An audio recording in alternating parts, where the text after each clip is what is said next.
Pemirsa, Indonesia mengalami deflasi selama 5 bulan berturut-turut. Ini bukan kabar baik, namun menjadi sebuah alarm tanda bahaya. Nah, kenapa bisa terjadi? Pemirsa, berikut adalah liputan jurnalis Metro TV Reda Pulpi dalam telusur kasus. Nah, ini memang ada beberapa yang terlalu murah. Nah, terlalu murah ini kan kita belum ada jalan untuk membantunya kan.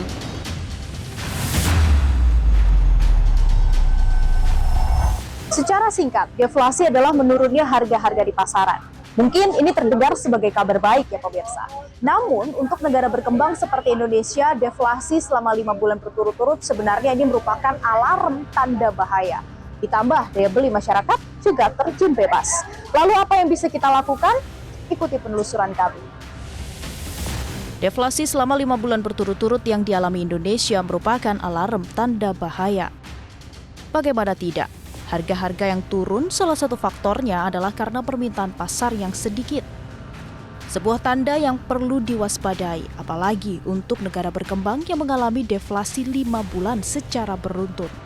Itu artinya daya beli masyarakat juga tengah menurun. Bahkan pengamat menyebut kondisi ini mirip dengan deflasi tahun 1999 dan saat pandemi 2020. Di Metro TV mencoba melihat harga kebutuhan pokok di pasar tradisional. Ternyata tidak ada kenaikan signifikan, justru harga cenderung turun. Namun anehnya, pembeli ikut berkurang. Nah pemirsa, sekarang kita coba melihat harga-harga yang ada di pasar tradisional. Halo Mas, saya mau tanya dong, kalau untuk harga cabai, terus sayur-sayuran, sekarang ada kenaikan harga nggak sih Mas? Kalau untuk cabai, untuk sayur standar sih harganya. Berapa harganya? Harganya kalau untuk cabai itu 5 per kilo. Oh, sekarang justru turun. Tapi kalau untuk pembelian, makin banyak yang beli atau justru menurun atau biasa aja? Oh, pembelinya justru turun ya, sedikit ya. Itu sejak kapan, Bu? Sampai sekarang masih sedikit yang beli ya? Kami juga mencoba melihat bagaimana kondisi di pusat grosir Tanah Abang. Itu tadi kalau di pasar tradisional pemirsa. Bagaimana dengan di pasar grosir Tanah Abang? Saya sudah bersama dengan Mbak Mila. Halo Mbak Mila. Hai. Saya mau tanya-tanya dong Mbak, kalau untuk pembelian baju nih di Tanah Abang sekarang sama atau menurun? Menurun kakak, menurun jauh, sangat jauh. Sejak kapan? Sejak dari pandemi sih udah mulai agak turun, jadi makin kesana pembelinya makin kesini pembelinya makin kesana. Oh, makin sedikit ya. Turun banget nih. Banget Kira-kira banget. berapa persen sih Mbak penurunannya? Mungkin kira-kira jauh kakak dari 100% pembeli, kita biasanya itu udah hampir 75% pembeli itu udah tidak ada. Oh, 75% Ya, turunnya ya. Nah, kalau iya. untuk harga baju-baju dari supplier sama Sama turun atau masih naik? masih tetap sama Oh. dan pembelinya sih masih harganya masih tetap sama. Cuman yang beli Cuman yang turun ya. belinya turun. Presiden Joko Widodo meminta publik memeriksa betul apa penyebab Indonesia lagi-lagi mengalami deflasi. Yang pertama coba dicek betul, deflasi itu karena penurunan harga-harga barang, karena pasokannya baik, karena distribusinya baik, karena transportasi nggak ada hambatan, atau karena memang ada daya beli yang berkurang. Tetapi apapun yang namanya deflasi maupun inflasi itu dua-duanya memang harus dikendalikan. Nah, ini memang ada beberapa yang terlalu murah. Nah, terlalu murah ini kan kita belum ada jalan untuk membantunya kan, belum ada gitu. Seperti cabai, bawang murah sekali ya, termasuk saya kira juga telur. Nah, apakah itu terkait dengan daya beli? Saya kira kalau saya keliling ke pasar-pasar, memang yang nampak itu karena peralihan musim dulu ya, dulu kan hujan, habis itu enggak gitu, sehingga panennya itu sempurna. Jadi bawang, cabai itu kan kalau hujan terlalu banyak dia busuk. Ini sehingga suplainya banyak.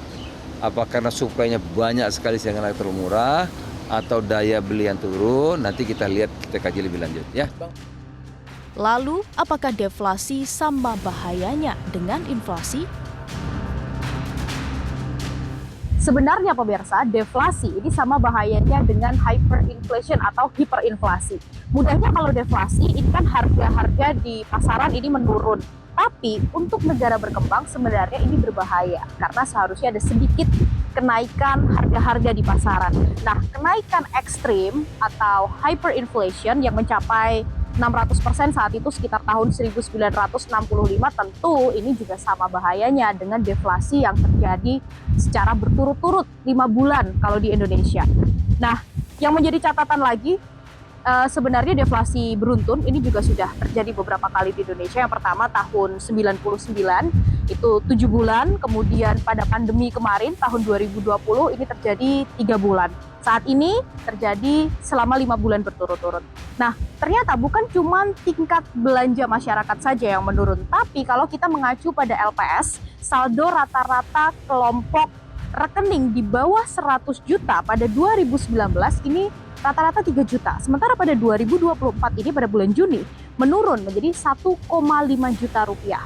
Penurunannya cukup drastis. Nah, bahkan kalau kita lihat kembali jumlah pinjaman online di Indonesia ini juga beberapa bulan terakhir ini juga mengalami peningkatan. Nah, apakah cukup hanya dengan meminta masyarakat untuk berbelanja lebih banyak atau ada hal lain yang harus dilakukan oleh pemerintah? Sebenarnya kalau kita lihat, ya kan, memang inflasi kita ini dalam beberapa tahun terakhir ini sangat stabil, sekitar 2%. Dan itu masih dalam range Bank Indonesia, ya, 2,5 plus minus 1%. Jadi masih di dalam range target. Kami tidak melihat itu sebuah pelemahan yang berlebihan dari perekonomian. Sementara Menteri Keuangan Sri Mulyani justru mengaku tak khawatir dengan deflasi ini. Jadi kalau saya lihat dari sisi perkembangan inflasi atau tadi disebutkan deflasi 5 bulan berturut-turut, di satu sisi penurunan yang berasal dari volatile food itu adalah memang hal yang kita harapkan bisa menciptakan level harga makanan di level yang stabil rendah. Itu baik untuk konsumen di Indonesia yang terutama menengah bawah, mayoritas belanjanya adalah untuk makanan. Sedangkan dari core inflation yang masih tumbuh, kita perlu untuk meneliti apakah itu merefleksikan demand, berarti ekonominya masih tumbuh dan memang tumbuhnya sekitar 5%. Itu adalah hal yang bagus. Jadi dalam hal ini kita menyikapi sebagai hal yang positif, terutama juga kalau dari sisi fiskal kan kita menggunakan APBN fiskal itu pertama untuk menstabilkan harga. Belanja kita untuk makanan dalam hal ini bantuan dalam bentuk bantuan bansos dalam bentuk pemberian ayam, telur, beras waktu itu adalah tujuannya untuk menurunkan beban. Tentu yang difokuskan adalah kelompok yang paling rentan dan miskin. Sementara menurut Direktur Eksekutif KOR Muhammad Faisal, deflasi beruntun merupakan masalah yang kompleks. Tak semudah meminta masyarakat memperbanyak belanja. Melihat fakta yang lain, di mana tingkat upah rata-rata masyarakat real itu juga tumbuh sangat lambat. Dan ini bukan hanya di sisi hilir, ternyata juga di sisi hulu, dalam beberapa bulan terakhir, industri juga mengalami kontraksi, penurunan produksi yang disebabkan karena turunnya permintaan. Ke depan terutama ya harus ada langkah-langkah jangka pendek dan juga menengah panjang yang fokusnya adalah bagaimana kondisinya berbalik. Kondisinya berbalik itu adalah income-nya naik, jumlah orang yang bekerja lebih banyak dan lebih bagus kualitas pekerjaannya, dan harus melihatnya dalam konteks yang lebih luas ya, bukan parsial satu persatu. Oh, misalkan satu persatu itu kita kasih bansos saja, itu tidak menyelesaikan masalah dalam permasalahannya, itu hanya dalam jangka pendek. Atau kita kasih bantuan pembiayaan saja, kur saja, seolah-olah udah selesai, nggak cukup.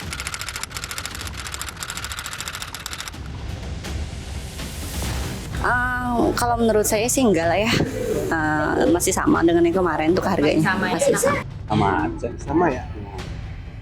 Naik ya dibandingkan sebelum-sebelumnya gitu.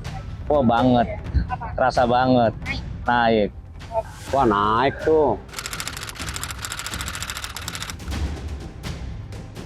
Saya setuju. Kenapa? Karena mungkin dengan kita belanja sering ke pasar-pasar seperti ini, kita bisa banyak membantu mereka yang berjualan di sini.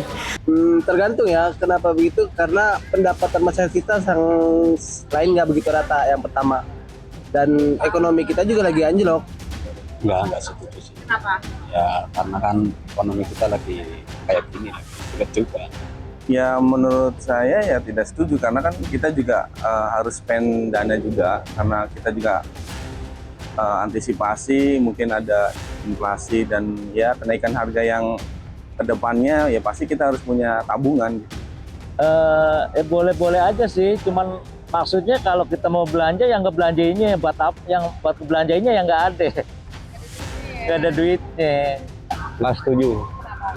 Karena yang di bawah kita banyak yang pada susah mau belanja apaan. Ya nggak ada duitnya. Orang susah banyak banget katanya, lapangan kerja susah. Masalah deflasi pemirsa ini tak bisa diselesaikan hanya semata-mata dengan lebih banyak belanja. Ternyata permasalahan ini jauh lebih kompleks, mulai dari lapangan pekerjaan, kualitas pekerja, kemudian menyerap pembelian bagaimana agar produsen ini tidak merugi, hingga memastikan bahwa pasar dalam negeri ini tetap dikuasai oleh produk-produk dalam negeri. Kalau bagi Anda dan menurut Anda, apa yang harus kita lakukan agar Indonesia tidak terus-menerus diserang deflasi? Dari Jakarta, Tim Liputan, Metro TV. Jelajahi cara baru mendapatkan informasi. Download Metro TV Extend sekarang.